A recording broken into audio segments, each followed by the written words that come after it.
spekulasi harta perceraian. Bersama saya telah hadir perencana keuangan Aidil Akbar Majid. Selamat pagi Mas Aidil. Agak berat ya hari ini topiknya. Saya dikasih yang paling susah nih, biasanya financial planner ini enak-enak. Kalau suhu memang begitu Mas. Gitu ya. Nah ini menghitung harta perceraian harus mulai dari mana ini? Ya, jadi ini sebenarnya topik yang unik dan tabu banget, biasanya tabu dibicarakan, tapi nggak apa-apa, harus kita bahas karena ini bagian juga dari perencanaan keuangan sebenarnya. Bahkan sampai saya bikin sendiri namanya divorce planner, perencanaan perceraian, tapi di sisi keuangan ya. Keuangan. Jadi bahwa ada tahapan disebut dengan pra atau sebelum perceraian, kemudian proses perceraian sama pasca perceraian. Jadi banyak sekali kasus di mana pada saat terjadi perceraian tidak terjadi pembagian harta yang equal gitu ya, atau ada pihak-pihak yang kemudian harusnya punya hak tapi kemudian haknya tidak didapat atau dilanggar gitu ya.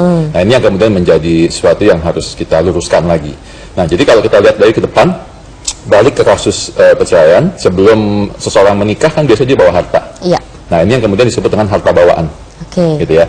Nah, harta bawaan ini adalah milik dari masing-masing pihak. Ini dengan catatan menikah tanpa perjanjian pranikah ya. So jadi tidak ada prenuptial agreement. Ya. So jadi harta yang dibawa sebelum menikah itu adalah menjadi harta bawaan milik masing-masing pihak, baik si istri maupun si suami, dan penggunaannya dilakukan oleh masing-masing tanpa perlu ada izin dari pasangannya. Gitu. Nah, kemudian setelah terjadinya pernikahan, terjadilah percampuran harta yang disebut dengan harta gono gini tadi. Ya, ada harta yang dicampur gitu ya. Nah, semua yang dilakukan terhadap harta yang percampuran harta yang dapat setelah menikah ini harus atas izin dari pasangan, karena ini harta milik kedua, gitu ya. Nah, dalam pernikahan kemudian nanti ada lagi harta-harta yang diberikan, ya jadi bisa berupa hadiah, bisa berupa warisan dan lain sebagainya. Kalau hadiah dan warisan dari orang tua ke anak, gitu ya, itu berarti diperlakukan sama seperti harta bawaan.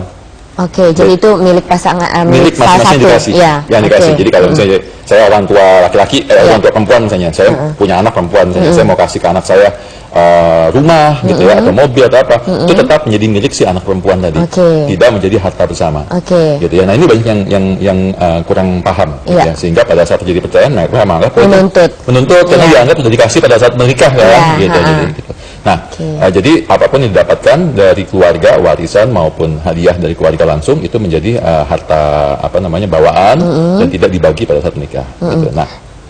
Nah ini masalahnya adalah bagi mereka yang tidak memiliki prenuptial agreement. Kalau mereka memiliki prenuptial agreement biasanya sudah lebih jelas ya pembagian hartanya. Ya betul. Jadi kalau dalam perjanjian pisah harta, nanti mungkin kita bahas lebih detail di episode yang terpisah ya. Tapi dalam perjanjian pisah harta sebenarnya biasanya sudah dibahas di pasal-pasal masing-masing gitu ya, karena itu dalam perjanjian pisah harta ada pasal yang membahas tentang harta bawaan, harta bersamanya seperti apa, hutang piutang ya, kemudian harta yang dipergunakan, kemudian pengeluaran dalam rumah tangga siapa yang nanggung, apakah suami, apakah istri dan lain sebagainya. Nah kalau soal hutang bagaimana Mas? Hutang yang terjadi sesudah menikah.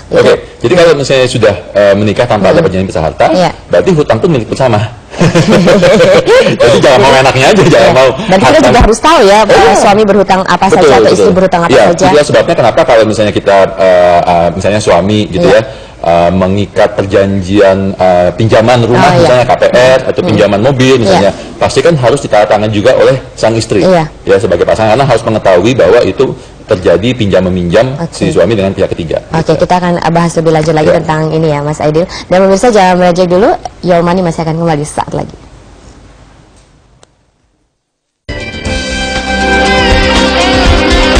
Selamat pagi Alia. Halo. Silakan pertanyaannya.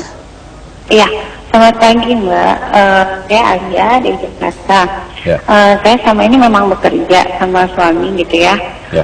Tapi ada beberapa misalnya yang harta yang saya miliki itu dari hasil pekerjaan saya itu saya belikan misalnya properti atau mobil, dan itu memang atas nama saya sendiri. Ini kalau terjadi perceraian itu seharusnya gimana ya? Karena mungkin ya memang secara bukan tadi hadiah atau apa dari orang tua ya, memang bukan, tapi itu adalah misalnya nggak ada kontribusinya sama sekali gitu dari suami. Memang pada saat misalnya ada beberapa akad, misalnya saya membeli properti gitu ya, suami memang diikutkan, tapi itu tetap atas nama saya gitu. Gimana ya? Baik, silakan. Ini pertanyaan sangat bagus sekali dan banyak sekali ditanyakan oleh banyak orang. Apakah kalau saya beli barang, properti, mobil atas nama saya atau atas nama suami akan menjadi harta milik mereka atau milik saya gitu?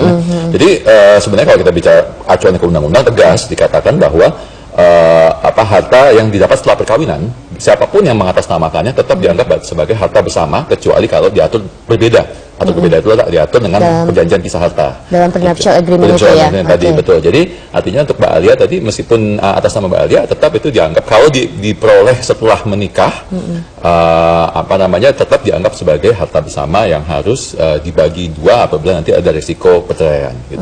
Jadi memang kita harus tahu ya mana yang harta bawaan dan mana yang harta yang memang harus dibagi dua. Tadi saya juga baru sadar bahwa ternyata warisan atau hibah itu adalah harta bawaan, jadi bukan harta bersama ya. Jadi banyak orang yang salah mengerti ya, karena dianggap ini harus dibagi juga ini ya. Iya, makanya kalau memang ternyata misalnya sampai terjadi risiko perceraian, yang pertama harus lakukan adalah membuat daftar harta bawaan dulu. Mana sih harta yang saya dapatkan, yang saya bawa sebelum pernikahan, mana yang dapatkan setelah menikah. Memang agak sulit kalau memang nikahnya udah lama ya, udah 20 tahun, 30 tahun, agak sulit bikin daftar hartanya. Tetapi paling nggak dibuat dulu rinci, yang paling mudah dilihat adalah yang warisan dan lain sebagainya, itu lebih mudah dilihat. Nah kemudian setelah itu baru dibuatkan, pembagiannya adalah sama besarnya kan, 50%, 50%. Nanti kalau setelah menikah, setelah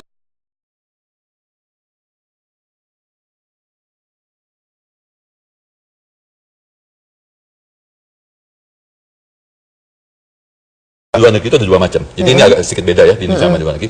Di luar negeri itu ada alimony. Alimony itu untuk mantan pasangan gitu ya. Kemudian ada child support. Ya, kalau mantan pasangan, alimony biasanya berhenti pada saat mereka menikah lagi. Child support harus diberikan sampai usia 18 tahun. Nah, berapa besar tunjangan kepada anak itu nanti dibahas berdua begitu? Ya, biasanya dirundingkan berdua, tergantung dari, misalnya yang dihitung biasanya adalah biaya hidup ya, biaya si anak, makan, minum, susu dan lain sebagainya. Kemudian juga biaya sekolah. Nah, nanti akan diatur juga berdua apakah akan diberikan kepada pasangan ya, atau misalnya langsung dibayarkan ke sekolahnya dan lain sebagainya, itu bisa diatur memang. Tapi yang wajib memberikan itu adalah sang ayah, kepala keluarga, begitu? Keluarga, ya betul. Biasanya seperti itu. Dan itu ada aturan undang-undangnya ya, Mas ya? Maksudnya tidak boleh ada yang kemudian seenaknya saja begitu bercerai dan meninggalkan juga tanggung jawab pengasuhan anak kepada misalnya istri begitu? Sebenarnya ya, memang diatur seperti itu. Seperti itu. Tapi kalau dalam prakteknya kemudian, inilah yang agak sedikit mungkin agak berbeda dengan di luar negeri, bahwa yang namanya child support atau tunjangan terhadap anak di luar negeri itu merupakan kewajiban yang bisa dipidanakan bahkan. Jadi kalau memang ini melanggar, karena dia dilindungi secara ketat gitu ya. Di Indonesia mungkin aturan itu masih fleksibel ya. Jadi banyak sekali yang kita jumpai mungkin tidak menerima tunjangan gitu. Nah untuk sebaiknya menurut Mas Aidil, apakah memang sebaiknya perlu memiliki prenup agreement? Sebenarnya kalau kita bicara perlu tidak perlu, zaman sekarang mungkin bisa dikatakan perlu ya. Tapi memang prenuptial agreement itu tidak hanya bicara masalah perceraian.